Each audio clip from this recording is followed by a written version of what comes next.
Yeah, I've not done Zoom before. Really? Is this the first time you've done Zoom? No, I mean before lockdown. Oh God, yeah. No, I didn't have a clue what it was. If I did, I definitely would have bought shares in it. 'Cause you'd be like coining it now, wouldn't you? Yeah, it's Uh, actually really good. I've done a couple. I've done one with Chris Difford. He uses Zoom for that, and then there's some other posh one that a few venues have used where you have a backstage area. oh, really? Yeah, what's it called? I can't remember. StreamYard. Right. Yeah, and they call you up and they ask for a sound check and stuff, and I'm like, really? You need me to sound check in my studio? So Oh, nice. Well, should we? Should we? Do you want to crack on with it? please. Perfect. Right. Okay, we're recording. Sitting opposite me via the means of Zoom today. I'm thrilled to say I'm joined by Kathryn Williams. Hello. Hello, nice to see you. We've not met before, and you've been kind enough to respond to my request online to come on and chat music. So I really appreciate that. Thank you. Pleasure. So before we get on with talking records, Kath, can you tell me, because I guess there's this misconception that when lockdown starts, anybody that's in the creative arts like just makes the lockdown album, or just throws themselves into kind of creating. Was that the case for you? Absolutely not. No, absolutely 100% not. I mean, so when it started happening, all I saw was people in music who I knew doing live concerts online and talking about writing songs about the situation. And I felt completely helpless to that. I felt like I was in the middle of the storm and there was no way I could have any perspective. And I also felt really useless. I wasn't a nurse or a carer or a cleaner, and I think that really impacted on me. I was like, well, I just blooming put words to music and then sing them. Like, what use am I? And it was about 3 or 4 weeks in, and I was thinking, I just haven't. I kept getting asked to be on online shows and this and that, and I just kept saying no. I can't do it. Can't do it. And then Why was that? just be. I just something had switched off in me where I felt like I didn't have anything to give and I just couldn't do it. And I'd never had that before in all of my career. I don't know what it was. I think it was the sort of shock of like what we were going through. And I Yeah. felt I had nothing to say, and it just seemed a bit glib to get online and sing a few songs in the atmosphere. And that's not anything against the people who did that. I was admiring of them. So the way I sort of broke that eventually was my mum and dad are really big like Doctor Hook fans.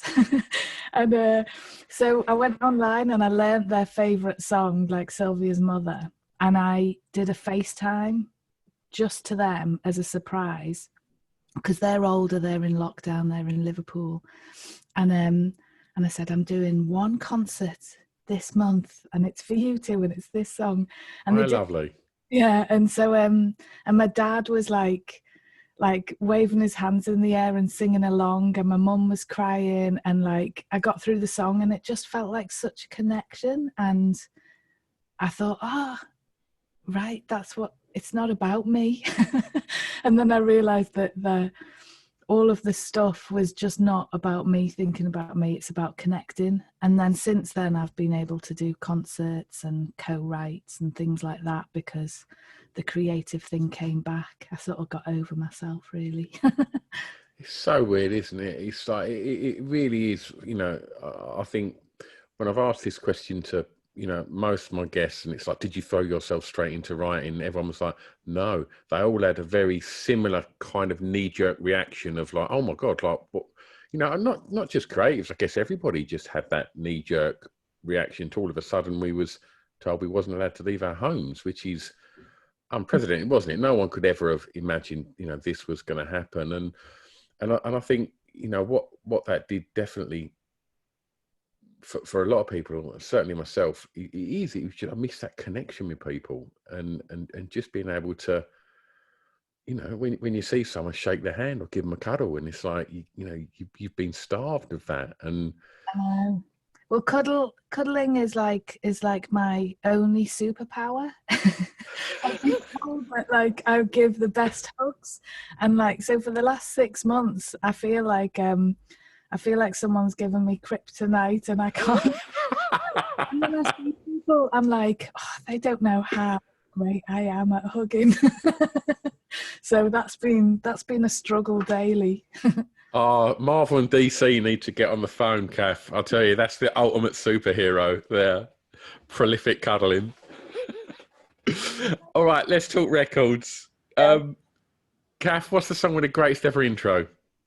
Well, I'm sure there's more, but you know, when you get asked these questions on interviews, you just have to kind of go with the thing that flashes into your brain first. And I really think Roscoe by Midlake is just one of the best intros that gets me into any album. And it was my go-to driving record when I was driving myself around on a support for Scott Matthews.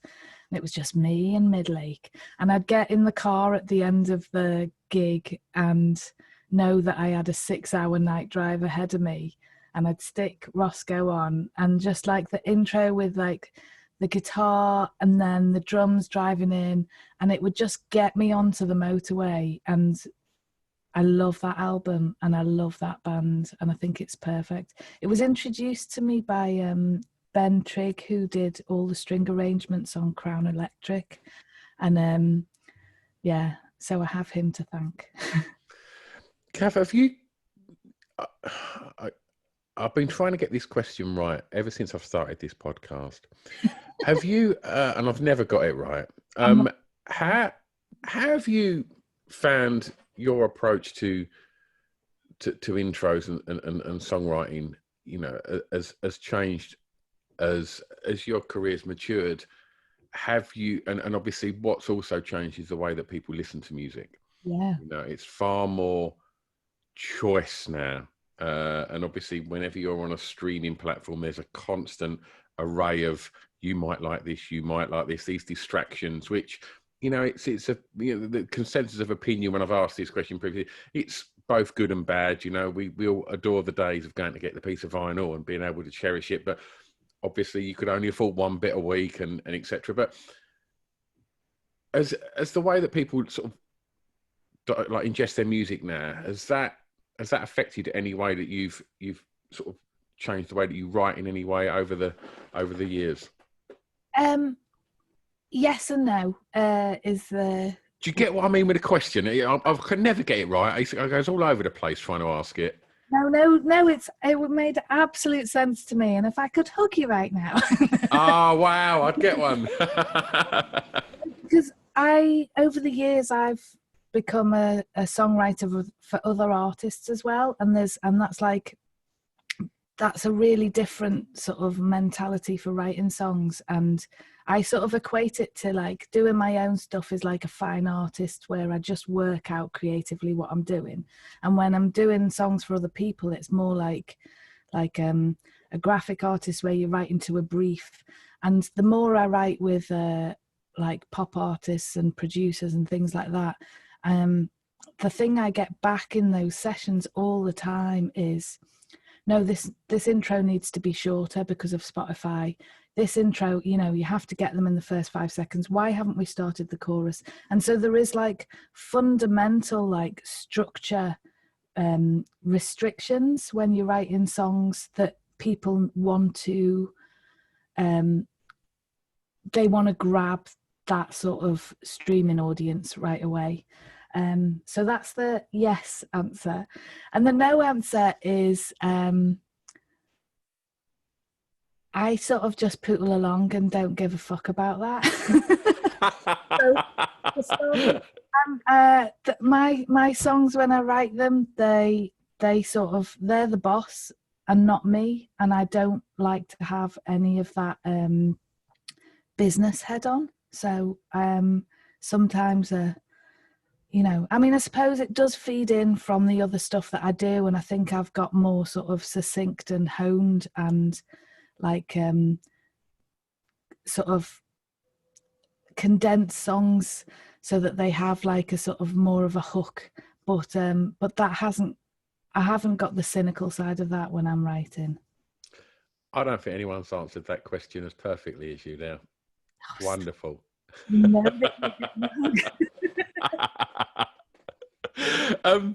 Yeah, I just think it's really interesting that you know, writing and I guess it is the more pop edge of the market that question I guess is more directed at, because the pop market is the thing that it's now become this absolute art form to create this perfect pop record, and so many of them seem to start with the chorus now, and as you say, like shorten the intro.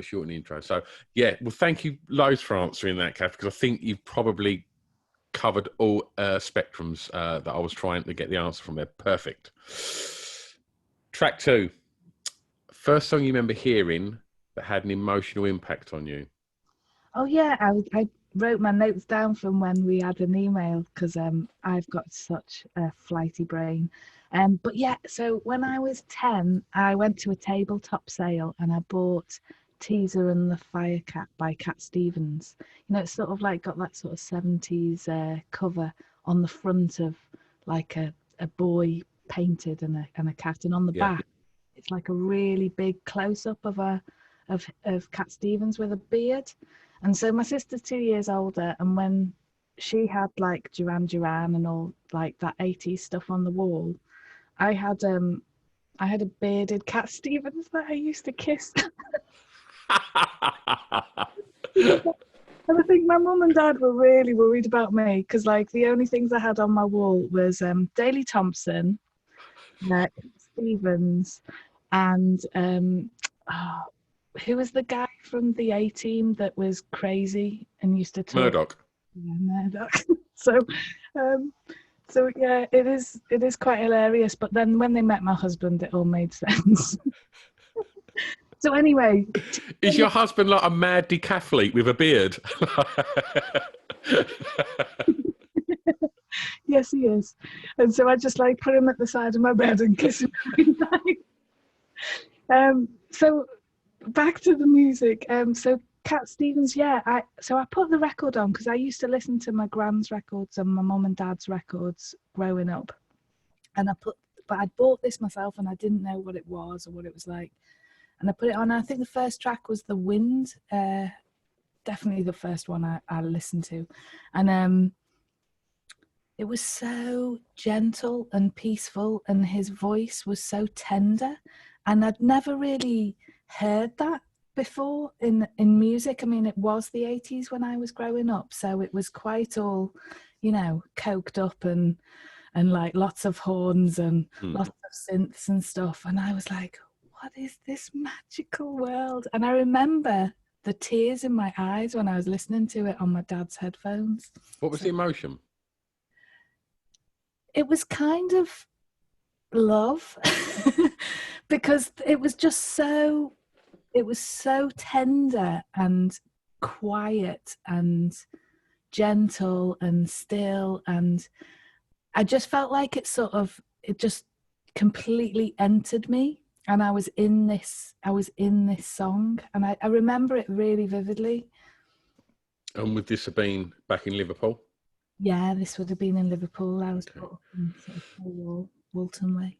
You touched on something else then. You said you was sort of exposed to like your grand's records and stuff like that. What sort of music was you know being played, you know, indoors growing up? Well, so my dad was like a big folky and sort of songwriter, so there was like lots of Dylan, and he's a massive Paul Simon fan, so I grew up with all of that sort of music. And my mum liked Janis Joplin and Dr. Hook, and so she was a bit rockier. And then my grand's music, she had Nina Simone and Joan Baez, and then she had like Lonnie Donegan and Val Doonican and like sort of weird stuff as well. And like she had a really weird Eartha Kitt album that was singing Bob Dylan songs. But she gave me her Teasmade and her like dance set record player, and I had the smallest room in the house, but I felt like I was living in my own flat because I had a dance set record player and I was independent, you know.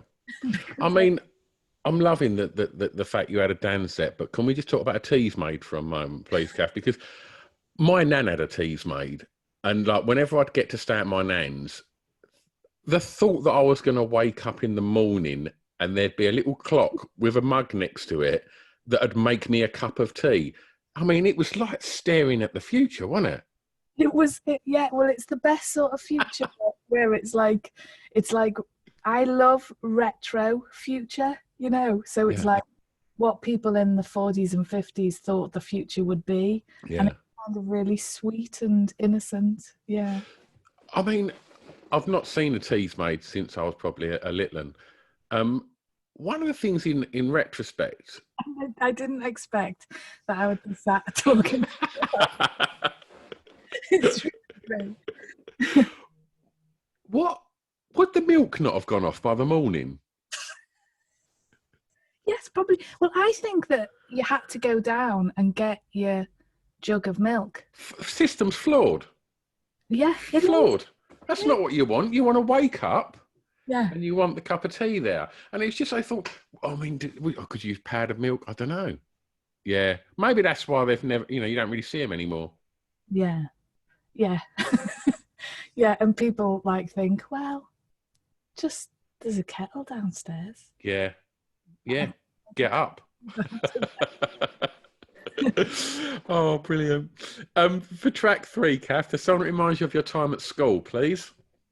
Oh, right. So the only 2 things that I could think of was Salt and Pepper and Duran Duran. And the Reflex by Duran Duran, my sister bought that, and we decided that we were going to like do a robotics dance routine to it. And so every night after school, we would like practice, and it was fucking dreadful. Like, even now I'm thinking about, so the beginning was pushing the cap to one side, flex.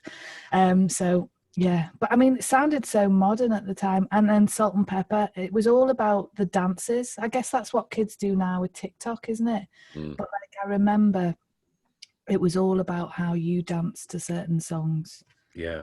And from a Teasmade to TikTok in a minute. Check us out. Still down with the kids. I got morphine. Yeah. I did hear on the radio the other day that there's some big hip hop auction. I don't know what it's to raise money for, but I heard Sean Keaveney getting very excited about it on Six Music, and on one of the most prestigious item on there are the 2 jackets worn by Salt and Pepper in the Push It video. Yeah. I have them. I've got them both. I just put a big bid in. No. Can you imagine going to like a sort of melancholic folky gig and I'm dressed up as Salt and Pepper? Do it. Doing robotics to a Leonard Cohen song. Oh, wonderful. I mean, Push It is an incredible record, though. Like, absolutely fantastic. And I remember seeing that. We're very similar in age, Kath, and so we was both at school when that record dropped, and it was like all the girls were doing the dance in the playground. All of that. There we go. I mean, it was slightly better than flex. Well, you know the Roger Rabbit sort of like dance where you used to do that and your feet would go behind each other? Yeah. I doing that for my sister, and she still talks to me and cries laughing at the fact that I was like showing her how good I was at it. And I managed to get my big toenail stuck into my heel and it broke off and it was like blood. That's commitment. I know. She said, I remember the time you stabbed yourself with your foot. So yeah, it wasn't particularly the best answer. Well, how did you find school, Kath? Um, Good and bad. I went to a sort of quite a rough comp that joined forces with another comp that had closed down, and it was a bit of a culture shock really, because I was a bit like, not well, they thought I was posh. I mean, would you believe it? But like comparatively, like, I was quite shy and quiet, and I was into drawing and books. I was just like kind of geeky and stuff. And when I got there, I was asked out for fights by people for no reason. They meet you at the gates for a fight, and I was like, oh God. So I used to find it really hard, and I didn't feel like I ever really fitted in. I remember I know we're not doing this for the tracks, but there's a Janis Joplin song called Cry Baby. And I used to listen to that on these big brown headphones with a coil.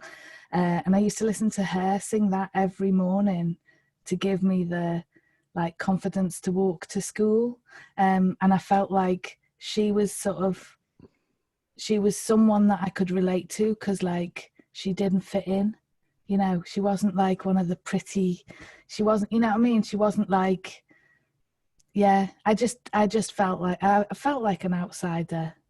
And it's funny because my mum and dad said that I did have friends and I was well liked, but it didn't feel like that. Yeah, but that was kind of good, because it just meant that I just got really into my own head and I've never left. Did you know what you wanted to be when you was at school? Well, I always wrote stuff down and did songs secretly. But I didn't think I wanted to be that. I wanted to be an artist. It was the time of Ghost with Demi Moore, and I was like, I'm going to be like a ceramicist and painter, and I'm going to live on my own, and my bed is going to be here, and my my canvas is over there, and it's so 80s, and I'm going to wear dungarees. So that was the dream. And then I did work experience because I quite wanted to be a physiotherapist. And then I dislocated my elbow and had 20 months of intense physiotherapy, and that sort of put me off. So when you say you was writing things down and songs and stuff, was you playing as well then? Yeah, so we had a piano at home. I wasn't really great on it. We had a few lessons, but I wasn't And then when I was 16, my mum bought a guitar for me and my sister, and I just snaffled it. And when I went to university, I took that away, and I just used to play guitar and write songs secretly all the time. And it wasn't until I was living in a shared house in Fenham in Newcastle, and a load of my flatmates heard me singing through the walls, and they booked me on a songwriters night, where you do 3 songs. Yeah. And they told me that they booked me on and that I had to do it. And so I didn't sleep all that night, and I don't know why, I just didn't do it, but I did. And then I got asked to do the next week, and on the next week there was someone there from the NME, and they wrote about me, and then that's how it all started. Wow. Second gig? Yeah. That's crazy. Yeah. So from being, as you said, feeling like a bit of an outsider at school and getting kind of, lost in your own head, to then walk out on stage, was you confident in what you could do? I've talked about this quite a lot, and I still find myself a massive puzzle, because I had stage fright, I had agoraphobia, stage fright, and when I first started out with little black dog leap stairs and then the sort of Mercury little black numbers, I was sitting down on stage because I would black out with nerves, and I would have to go off stage and come back on. and I would be so ill before every single gig. And in the studio when we recorded both of those albums, I couldn't have anyone in the control room or anyone in the studio because I was too embarrassed to sing those takes in front of anyone. Wow. I mean, it was crazy. And it's like, why did I put myself through all of that? And I know that it wasn't for show. And it was, I mean, it's taken years and years to get to a point where now I really love live music. Yay, just in time for lockdown. Are you driven, Kath? I think I am, yeah. But it's because I must have had ambition and drive to keep pushing myself through all of those years of fear and complete stage fright. And it was that complete imposter syndrome of, I was so scared of the audience. I was so scared of someone standing up in the audience and saying, "You're not qualified to do this," you know, why, you know, or they would laugh at me or something. It was like really stupid paranoia. And then I can is it okay to tell you how that changed? Of course. I feel like I'm just going off on one. No, this is what the songs are just the anchor. The rest of the stories is what I'm interested in. Yeah, so I was on tour supporting what's his name? He sang Trouble, Trouble, Trouble, Trouble, Trouble. What's his name? You know. Oh, it's it's on the tip of my tongue. Ray LaMontagne. Right, LaMontagne, yeah, of course. I was supporting him, and I was pregnant with my first son, Louis. And I went on stage, and I was like, got the nerves on here. And I mean, there were big shows. They were like, you know, Shepherd's Bush Empire 4 nights in a row and stuff. He was really big.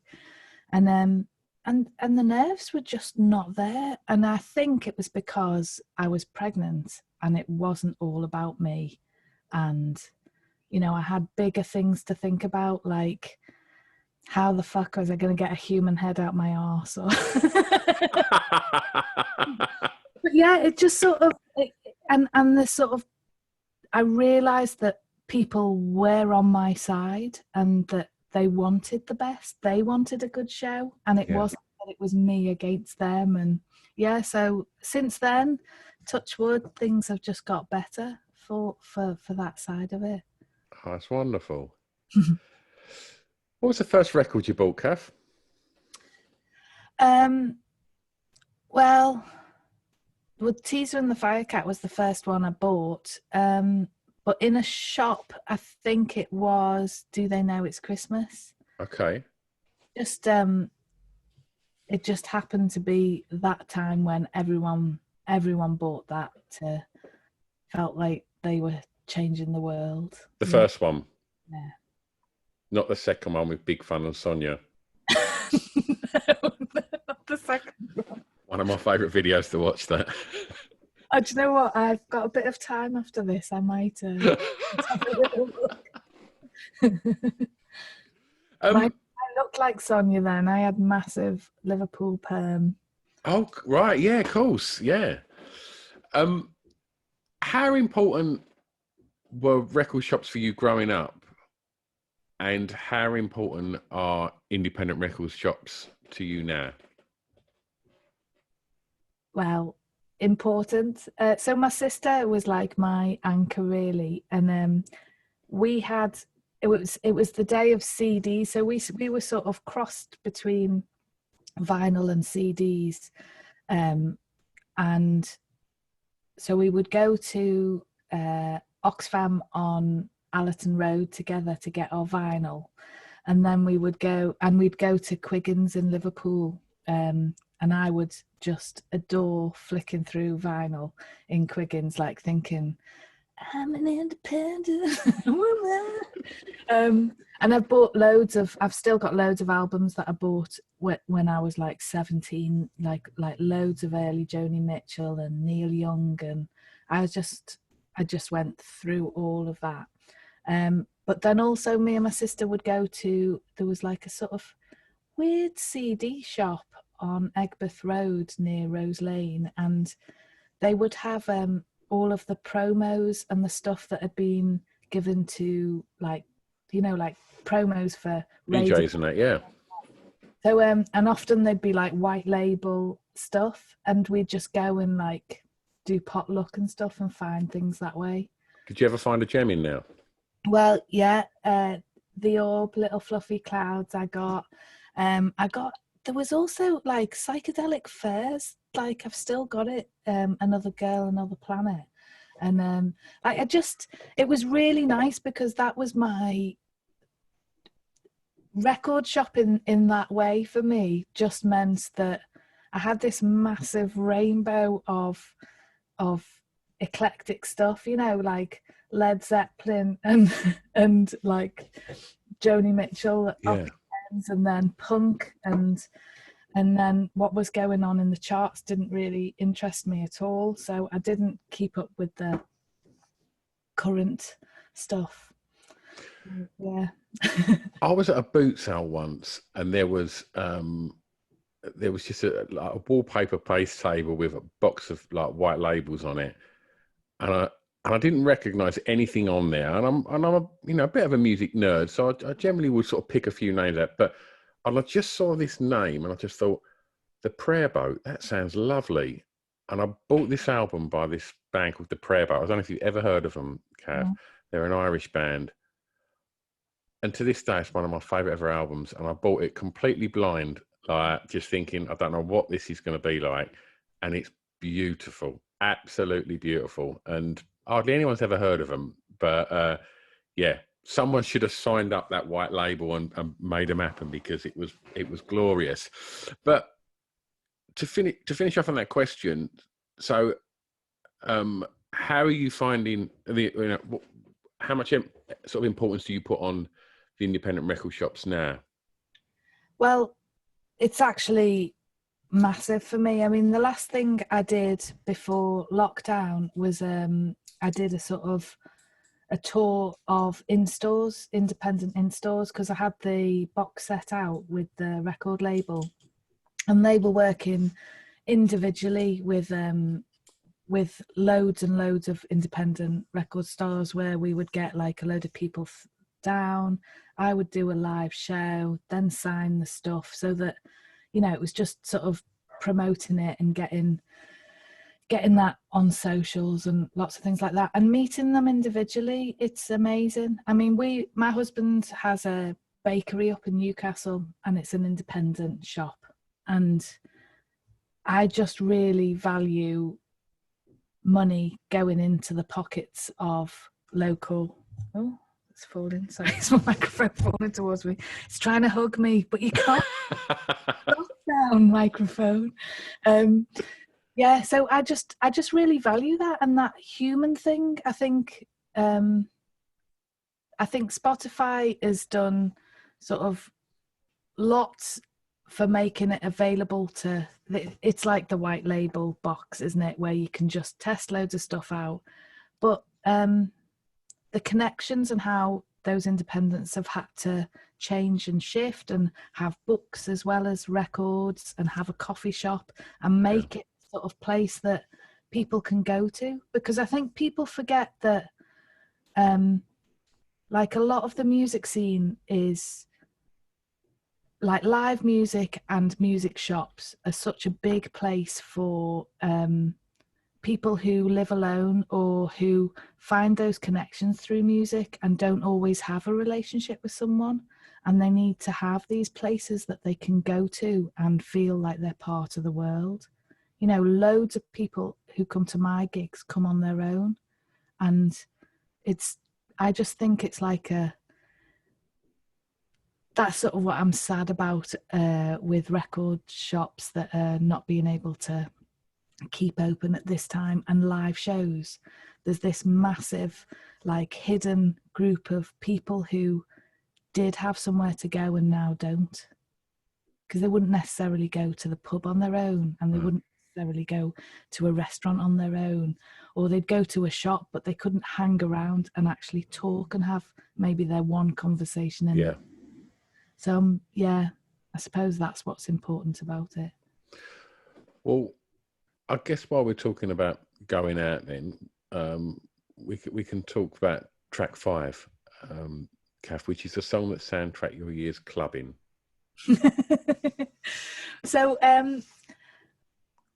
when I hit 40, I was like, oh, thank fuck, I've been 40 since I was 16. But I had to play the game of life and do all, I had a great time as a student, and I had a great time in Liverpool clubbing, and I had brilliant friends, but I would be going to like, Cream or whatever, and there'd be like raving music, and I'd get some of it, but really what I was craving was Cat Stevens, or so then when the clubbing would finish and we'd walk back all the way home, 7 miles home, because we couldn't afford a taxi, we'd go to a friend's house and we'd like stick on something like Little Fluffy Clouds by the or that sort of come down music, and then that would always be my like favorite bit of the night. I know, I'm such a sad bastard. Oh, do you know what? It's you. I reckon I've probably interviewed about 200 people on this podcast, and most of them, I'd say 90% of them are musicians, and pretty much all of them said, "Yeah, weren't really into clubbing." Yeah. Like, and kind of, I would then sort of go, well, by clubbing, I mean, it could be like your local indie night, and things like that, which people would go to. I'd like indie nights, so that's a bit different. Yeah. When you said clubbing, I was like, oh, I did do that, but yeah. So was there lots of indie nights in Liverpool then?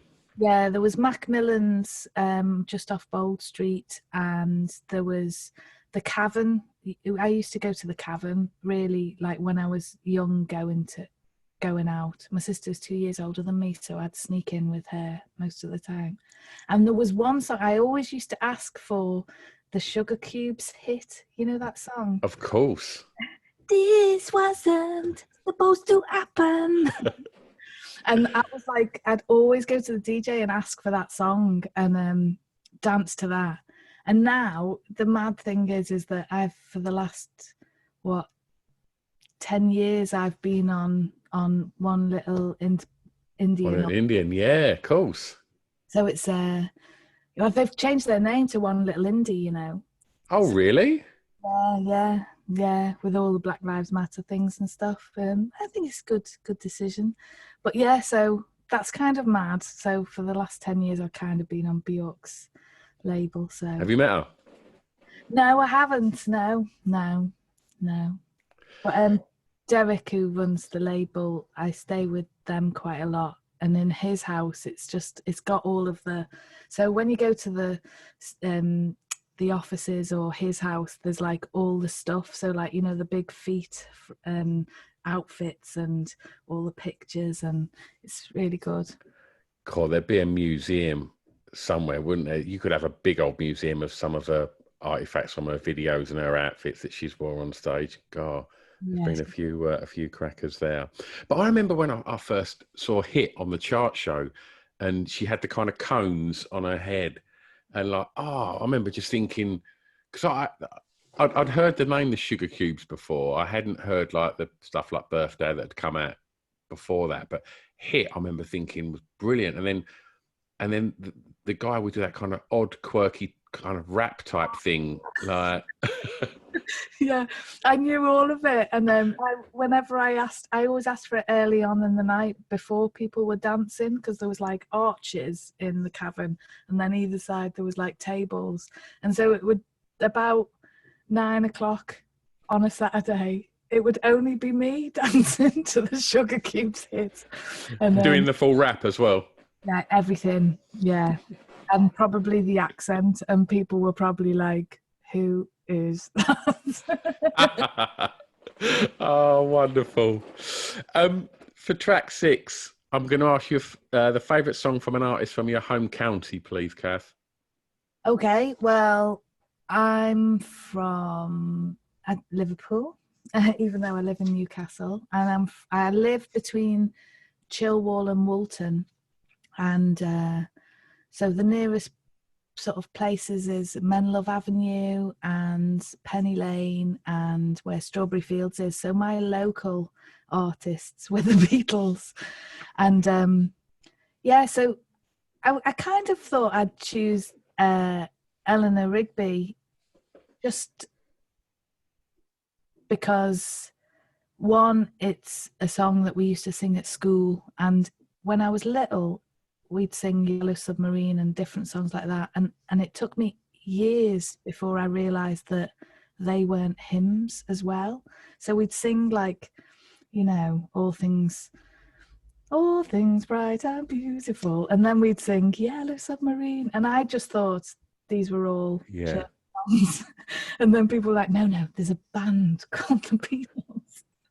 And I just love that it's so ingrained in the culture of Liverpool and such a part of it that yeah. And I love Eleanor Rigby because when you think of the Beatles, or you think, you know, like it's such a sort of inclusive thing, and it seems so mainstream, and then you hear a song like that with like the cellos and the strings and all the harmonies banked up, and it's like some sort of baroque thing, and it's talking about like an old lady that dies on her own and all the lonely people in the world. And I just think that that sort of really, people forget that the Beatles just were so free and open in their choice of what they were going to write songs about. Yeah. It wasn't just all about young love, and it wasn't all about it sounding cool and 60s and 70s, and yeah, so I choose that. I've a few people have spoke about Eleanor Rigby for other questions on this in the past, and it's so interesting you said that you studied that at school. That was it, when I've done music at school, the first song that we had to kind of study was Eleanor Rigby. Oh, was it? Yeah, it really was. What were you told to learn? Well, I think it was like the lyrics, really. And I think it was the first sort of song that I'd ever really sort of paid attention. It was almost sort of storyboarded. You know, you can shut your eyes and see it, can't you? Like, I mean, it probably sounds like a crazy question, but like, when you write your song, can you see it? Yeah, absolutely. Like, so I'm trained as an artist, but like not really any formal lessons in music, or writing really. But when I make a song, it's very sort of sensual in that I'm in a sort of film, like, and I can see what I'm trying to do, and it's not necessarily like a narrative film of like a story and a storyboard, but I'm like in a place, and like this is how it feels, and I know that if the chorus is going in the right place because it will fit the framework of the picture in my head. I mean, you answered that perfectly there. Oh God, don't say that. I'm just shit at interviews. Someone asks me about Bob Dylan, I end up talking about a yellow car. I just go off on tangents. Right, for your last track, Kath, a song that many may not know that you would like them to hear. Well, I'm a massive... two artists who I love, and I know that Gillian Welch is much more well-known, but not well-known enough. I think she is a genius. And I also think Devon Sproule is a genius, and I'm massive, massive fans of both of them. Devon Sproule's latest album, The Gold String, it's a devious little record, because you think, it's okay.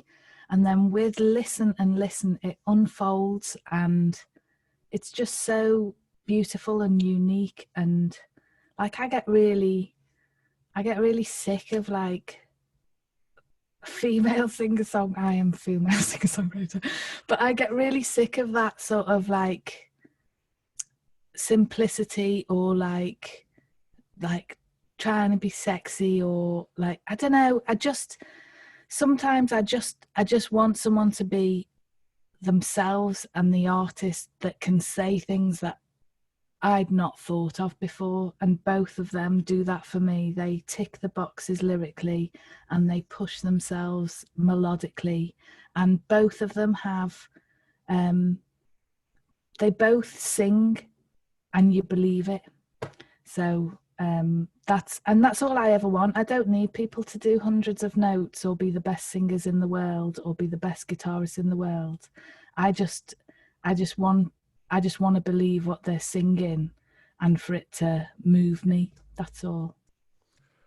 What would the track by Gillian be? Well, it would be Time the Revelator for me, just because I gave birth to that song through a haze of gas and air. But the song itself has become a revelation. And as I've got older, I've gone back to that song over and over again and just thought, my God, it's prophetic. It's amazing. It's just so... I'm really impatient, and that song makes me less impatient, and she makes you wait for how it unfolds. And yeah, I feel like I learn every time I listen to that record. Well, Kath, I put together a Spotify playlist to accompany this podcast with all the records that we've spoke about, so people can go and explore all your choices and some other bits and bobs. I'll throw the Sugar Cubes in there as well, I think, and everybody can learn to rap them. Put Devon Sproul in, because like she's less well known than Gillian, and I want to support her. I'll throw them all in there, Kath. As we find ourselves, hopefully, on the way out of lockdown, what are you looking forward to most, and what have you got coming up? Well, yesterday I just approved the last edit of my first novel that's coming out next year. Oh, wow. I know, it's been 4 years of secretly writing it. I didn't want to tell people that I was writing a book in case I couldn't do it, and I didn't know if I could do it because I'd never done it before. Is that imposter syndrome thing again? And I just got the go-ahead from the label for an album I'm doing with Michelle Stoddart from the Magic Numbers. Oh, wow. The kind of like, it's sort of like a guilty pleasures kind of bangles. We're calling our genre clit rock instead of cock rock. Love it. Yeah, she's like one of my best friends, and we writing and singing together, and they're joyous songs. And then I'm doing a Christmas album with Carol Ann Duffy, who used to be the Poet Laureate. Yeah. So I'm just doing some interesting things at the moment. I'm writing with artists all over the world, and making sure I try and get the dinner on and the hoovering done.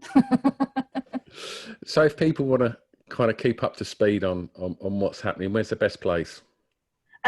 So I'm on Twitter, Instagram, Facebook.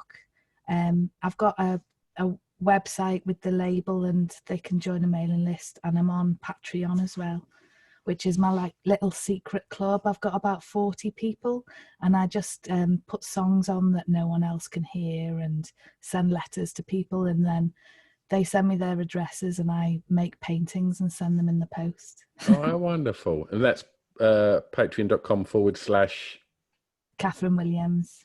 Perfect. Well, I'll add them links to the bio of this podcast so people can go and explore all of them things. Kath, I've had an absolutely lovely time talking to you about records. Me too. It's been really nice to meet you. I'll meet you next week, same time. Yeah, let's do it. And as soon as this is over and done with this lockdown, I'm coming to Newcastle for a cuddle, all right? Definitely. Thanks, Kath. Right, I've pressed stop on there, Kath, and I'll just press